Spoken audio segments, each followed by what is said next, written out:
हाँ, तो short notes की मैंने आपको बात बताई थी। चैप्टर फर्स्ट अपने अभी भी पॉलिटिक्स साइंस का कंप्लीट किया है, उसके अपन शॉर्ट नोट्स बनाएंगे। ऐसे कैसे आपको बनाना है, चैप्टर 1 है आपका ये और पॉलिटिकल साइंस का, इसके शॉर्ट नोट्स कैसे बनाएंगे आप।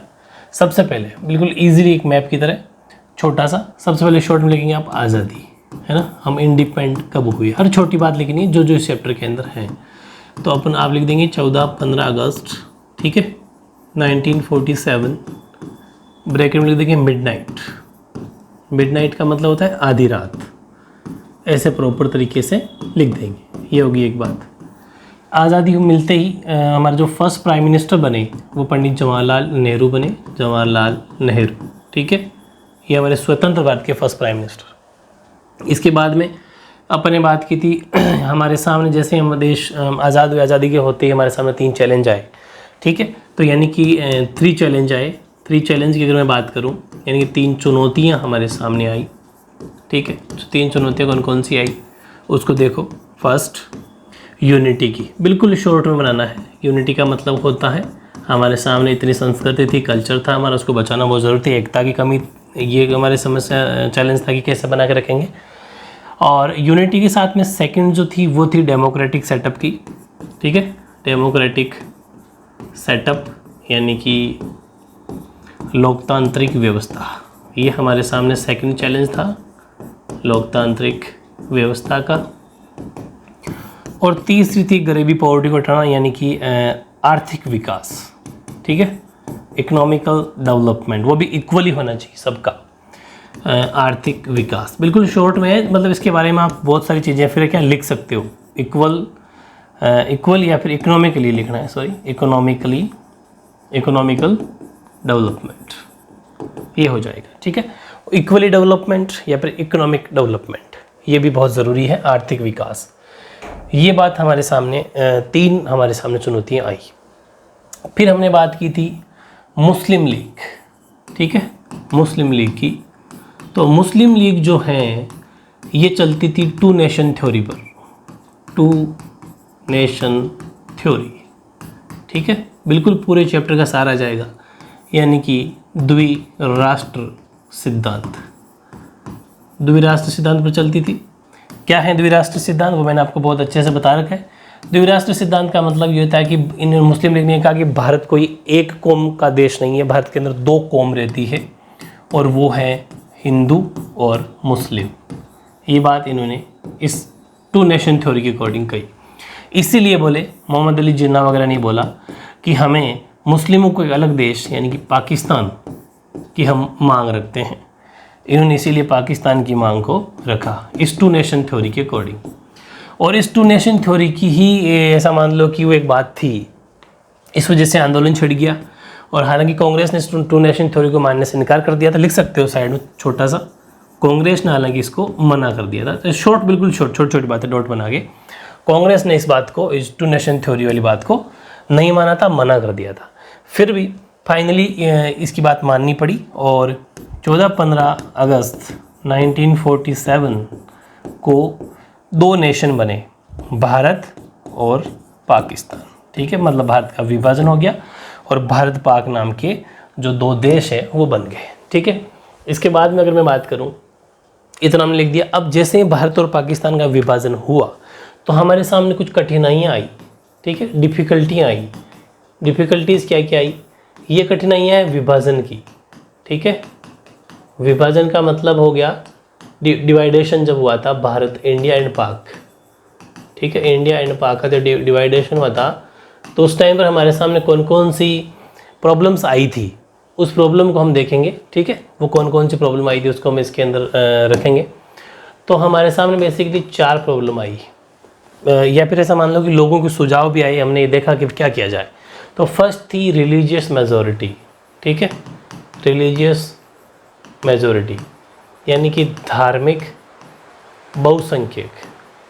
ये सबसे बड़ी समस्या एक तो कि हम रिलीजियस मेजॉरिटी के बेस पे कैसे डिवीज़न करें, कैसे, क्योंकि हमने कहा था ना पूर्व पश्चिम वाला जो इशू था, इधर नॉर्थ के अंदर, सॉरी वेस्ट के अंदर और इधर अपन ईस्ट के अंदर मुस्लिम धर्म ज़्यादा रहता था, तो ऐसे थोड़ी पाकिस्तान को मर्ज थोड़ी कर सकते हैं, वो बात बताई थी।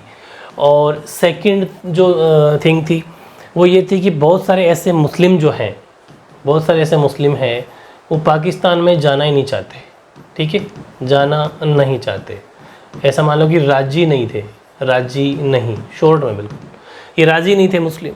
जैसे मैंने खान अब्दुल गफ़ार खान वाला शॉर्ट ब्रैकेट में ये भी लिख देना, खान अब्दुल गफ़ार खान।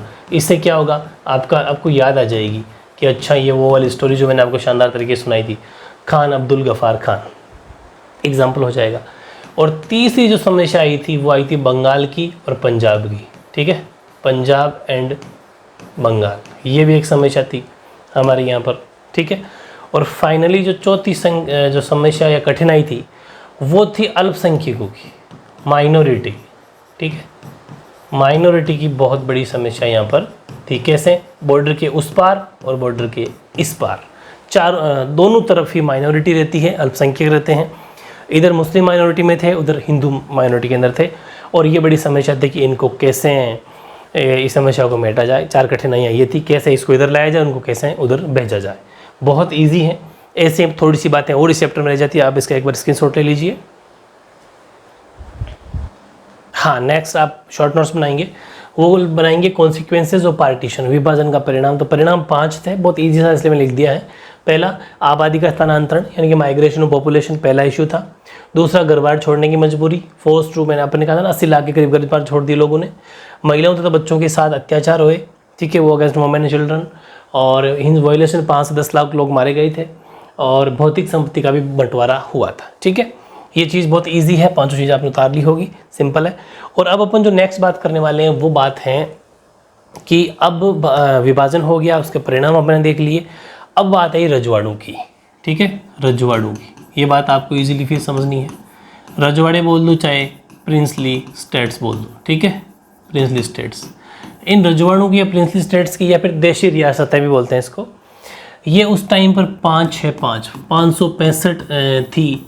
और अंग्रेज़ ये कह गए कि आज 1947 में भारत आज़ाद होगा, तो ये भी आज़ाद है, वो अपने पढ़ लिया था। तो 565 को मिलाना बड़ा टेढ़ी खीर थी, वो सब मैंने चैप्टर बता रखा है। लेकिन बेसिकली मोस्टली तो भारत के अंदर मिल गई थी। लेकिन 4 जो रियासतें हैं, जैसे कि एक तो जूनागढ़, ठीक है, जूनागढ़। सेकंड आपकी जूनागढ़ के बाद में ये हैदराबाद, ठीक है, हैदराबाद ने बड़ी प्रॉब्लम खड़ी करी थी। और जूनागढ़ हो गई, हैदराबाद हो गई। इसके बाद में कश्मीर, जो अपन चैप्टर 8 के अंदर इसके बारे में बहुत डिटेल से पढ़ने वाले हैं, ठीक है। और एक है मणिपुर। ये 4 रियासतें ऐसी थी जो बड़ी मुश्किल से, कठिनाई से एक तरीके से मिली थी। फिर वो कैसे न कैसे करके इनके राजाओं से बातचीत करके अपन ने मिला लिया था, वो सब अपन ने इसके अंदर चारों में पढ़ लिया, ठीक है। चलो, ये भी भारत के अंदर मिल गई। फिर एक नया जो इशू आया हमारे रजवाड़ों के मिलने के बाद में, प्रॉब्लम्स क्या आई थी वो अपने देख लिया। फिर हमने हमारे देश के अंदर यह है कि भारत के अंदर जो स्टेट है, जो राज्य हैं, वो कैसे, उनकी बाउंड्री कैसे फिक्स करेंगे आप। तो फिर एक नई हेडिंग आपको फिर से लगानी है, और वो है आपका राज्यों का पुनर्गठन, ठीक है, राज्यों का पुनर्गठन। ये बहुत बड़ा टॉपिक है, यानी कि रीऑर्गेनाइजेशन ऑफ स्टेट्स, ठीक है, रीऑर्गेनाइजेशन ऑफ स्टेट्स, राज्यों का पुनर्गठन। कि भारत के अंदर इतने सारे स्टेट्स लोगों की मांग रख दी, वो आंध्र प्रदेश वाली मैंने आपको एग्जाम्पल बताया था। और फिर वापस वही छोटा सा चार्ट बनाना है, इस प्रॉब्लम का सलूशन कैसे होगा, या फिर ये प्रॉब्लम शुरुआत कहाँ से हुई। सबसे पहले धर्म के बेस पे मांग रखी गई, धर्म के आधार पर राज्य बना दिए जाएं। तो उसके अंदर सबसे पहले अपन बात करेंगे मद्रास की, जो मैंने आपको कल भी बताया था। मद्रास स्टेट से प्रॉब्लम शुरू होती है। मद्रास के अंदर आज की अगर अपन देखें तो एक तो स्टेट पड़ता है आंध्र प्रदेश, ठीक है, एक पड़ता है, शॉर्ट में लिख रहा हूँ, तमिलनाडु, ठीक है, एक थोड़ा बहुत कर्नाटक भी पड़ता है, और केरल। ये 4 स्टेट इसके अंदर पड़ते थे। आंध्र प्रदेश के अंदर बेसिकली क्या प्रॉब्लम यहाँ से शुरू हुई, यहाँ के जो लोग हैं वो तेलुगु भाषी हैं, तेलुगु लैंग्वेज बोलने वाले लोग हैं, ठीक है। और तेलुगु लैंग्वेज जो लोग बोलते थे, उन्होंने कहा कि हमें एक सेपरेट स्टेट चाहिए आंध्र प्रदेश के नाम से, हमें स्वतंत्र राज्य चाहिए, ठीक है। और ये प्रॉब्लम और ज़्यादा कब बढ़ी, जब यहाँ पर जो गांधीवादी नेता थे पोटे श्री रामुलु, ठीक है, पोटे श्री रामुलु, ये जैसे ही इस आंदोलन के अंदर कूदे तो फिर ये आंदोलन बहुत बड़ा हो गया।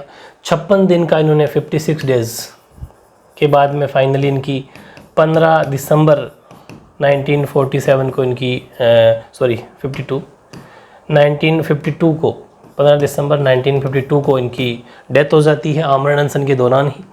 और फाइनली जो पंडित जवाहरलाल नेहरू हमारे प्राइम मिनिस्टर थे वो एक आंध्र प्रदेश नाम के, आंध्र प्रदेश, ठीक है, शॉर्ट में अपन ARP लिख लेंगे, आंध्र प्रदेश राज्य का दिसंबर 1952 के अंदर नया राज्य बना देते हैं, जो धर्म के आधार पर, ठीक है, धर्म के धर्म नहीं, ये हो जाएगा लैंग्वेज के बेस पे, भाषा के आधार पर, भाषा या फिर इसको आप लिख सकते हो लैंग्वेज के बेस पर बनने वाला पहला राज्य था हमारे देश का, भाषा के आधार पर बनने वाला पहला स्टेट था, दिसंबर 1952 के अंदर बना। ये शॉर्ट नोट्स आपको बनाने हैं, और कौन कौन से स्टेट बने उनका एक चार्ट आपको और बनवा देता हूँ मैं, ठीक है, इसका स्क्रीनशॉट लो आप।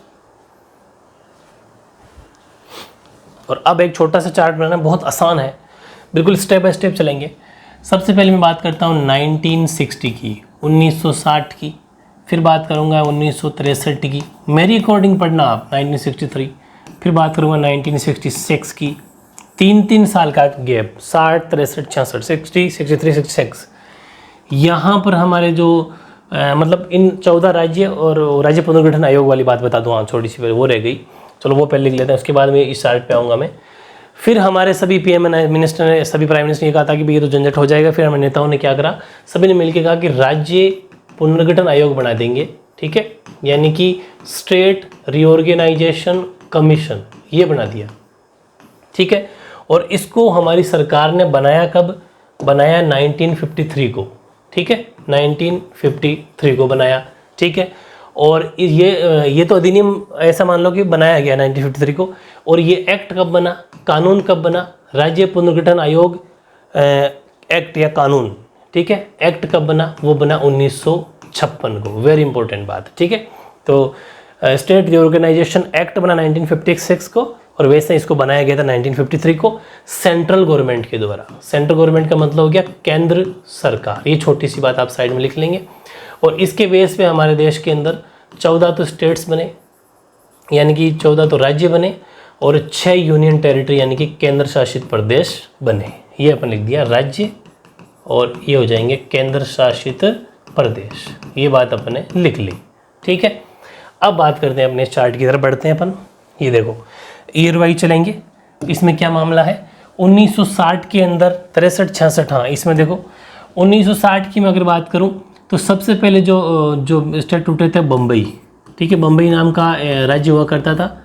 और इस बम्बई से जो राज्य निकले वो एक अलग 2 भाषी, एक तो मराठी भाषाओं वाला तो निकल गया आपका महाराष्ट्र, ठीक है, महाराष्ट्र, और गुजराती भाषा बोलने वालों से निकल गया गुजरात, ठीक है, महाराष्ट्र और गुजरात 2 राज्य निकल गए। 63 के अंदर निकल गया नागालैंड, 63 में कौन सा स्टेट बन गया, नागालैंड। और 1966 के अंदर जो है वो जो पंजाब था, ठीक है, पंजाब से 3 राज्य निकले, ठीक है। 3 स्टेट कौन कौन से निकले, एक तो खुद पंजाब, जो पंजाब भाषी लोग थे, ठीक है, पंजाब हो गया, एक हो गया हरियाणा, और एक हो गया हिमाचल प्रदेश। ये 3 स्टेट इस पंजाब से 1966 को निकल गए, ठीक है। फिर मैं अगर बात करता हूँ 1972 की, तो 1972 के अंदर मैंने आपको छोटी सी ट्रिक बताई थी, ATM में, बेहद आसान है ना, वो वाली ट्रिक आपको अप्लाई करना है, ठीक है, बहुत इजी है। ATM और में, इससे क्या थोड़ा इजी रह जाएगा। A से हो जाएगा आपका असम, ठीक, T से हो जाएगा आपका त्रिपुरा, इससे हो जाएगा आपका मणिपुर, ठीक है, मणिपुर या मणिपुर, और में से हो जाएगा मेघालय। असम से ही निकला था मेघालय, तो ये 4 स्टेट हो जाएंगे, ठीक है। तो देखो पहले 2, फिर 1, 3 और 4, इस तरीके से स्टेट निकल गए। अब अपन बात करते हैं 1987 की। 1987 के अंदर जो स्टेट निकले वो निकले 2, वो एक तो निकला मिजोरम, एक निकला अरुणाचल प्रदेश, ठीक है, अरुणाचल प्रदेश। तो ये 2 स्टेट 1987 में निकल गए। फिर बात करते हैं अपन 2000 की, 2000 की, और 2000 तो ताज़ा, ये 3 स्टेट यहाँ से निकले। पहला ऐसा मान लो आप छत्तीसगढ़, ठीक है, झारखंड छत्तीसगढ़, झारखंड और एक है उत्तरांचल बोल दो, चाहे इसको आप उत्तराखंड बोल दो, बात एक ही है, दोनों ही नाम से जाना जाता है उत्तराखंड। ठीक है, इसके बाद में नंबर आता है 2014 का, 2014 का, और हैदराबाद से अलग हो गया था तेलंगाना। ठीक है, तो इस तरीके से ये स्टेट जो हैं वो निकले, किस कौन से ईयर में निकले, बेहद आसान है। ठीक है, एंड 60, 63, 66, उसके बाद में 72, 87, 2000, 2014, बेहद आसान था। राज्य पुनर्गठन आयोग कब लाए गए? सेंट्रल गवर्नमेंट 1953 में बना। एक्ट कानून कब बना? 56 में बना। 14 स्टेट और 6 यूनियन टेरिटरीज ने बनाए थे। उसके बाद में इस ईयर के हिसाब से ये विभाजन हो गया। बस ये सिंपल सा ही चैप्टर था, ये शॉर्ट नोट्स है। पोटिसी रामुलु क्या थे वो सब मैंने थोड़ी बातें बता दी, बाकी सब आपको नोट्स में देखना है। लेकिन एक्चुअल में जो डेटा या फैक्ट की बातें होती है वो हमेशा शॉर्ट नोट्स में से बना लो। मुश्किल से 2 पेज आपके भरे होंगे, 10-15 मिनट का वीडियो है, अच्छे से रिवीजन हो जाएगा, पूरा चैप्टर इसके अंदर इंक्लूड है। इसके बाद में आपको जब टेस्ट होगा तो उसमें और डीपली में जाऊंगा और कौन कौन सी बातें और कोई रह गई है तो वो सारी कवर हो जाएगी। तो इस हिसाब से अपन पढ़ेंगे। एनसीईआरटी एक दिन आपकी जुबान पे होगी, ज़बरदस्त तरीके से आप नींद में भी एनसीईआरटी को बड़बड़ाओगे, ऐसी हालत होने वाली है। इसलिए बहुत शानदार तरीके से मेहनत आपको करनी है, जैसा मैं कहता जा रहा हूँ वैसा आपको करना है। ठीक है, ओके।